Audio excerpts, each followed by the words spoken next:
বন্ধুরা, সবাইকে স্বাগত জানাচ্ছি লার্নিং অ্যান্ড আর্নিং এর পক্ষ থেকে। আমি শাহানুর আলম।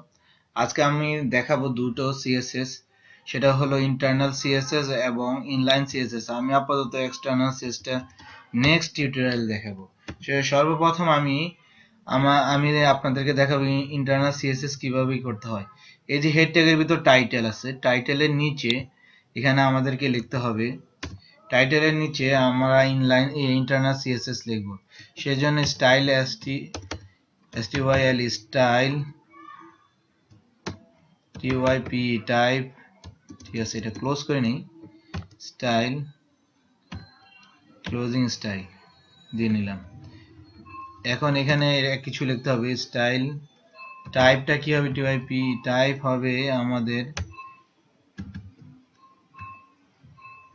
CSS টেক্সট টাইপটা হবে। তো এখানে আমরা এটার মাঝখানে সব যা আছে সবকিছু লিখবো।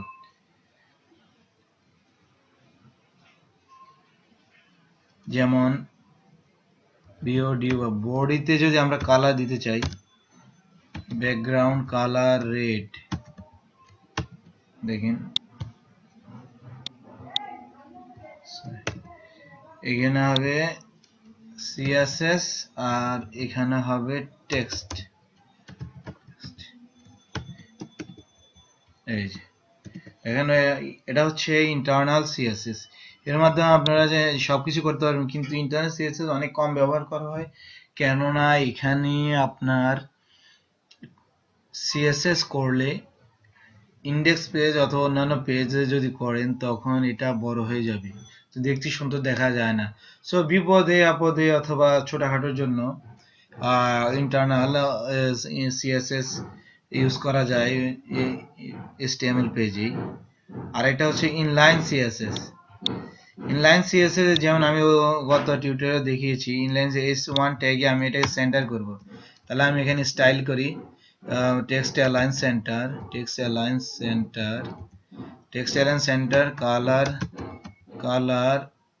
কালার মানে হচ্ছে আমার টেক্সট কালারটাই হবে, চেঞ্জ হবে। কালার গ্রিন দিয়ে দেই, গ্রিন, দেখেন এখন সেন্টারে আসবে এবং গ্রিন হয়ে গেছে, সেন্টারেও আসবে, গ্রিন হয়ে গেছে।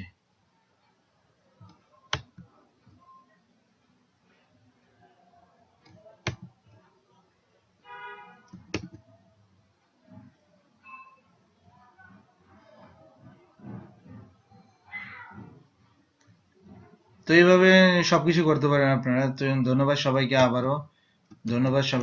আবারও আমার এই টিউটোরিয়ালটি দেখার জন্য। তো সবাইকে নেক্সট টিউটোরিয়াল দেখার জন্য স্বাগত জানাচ্ছি। ধন্যবাদ সবাইকে।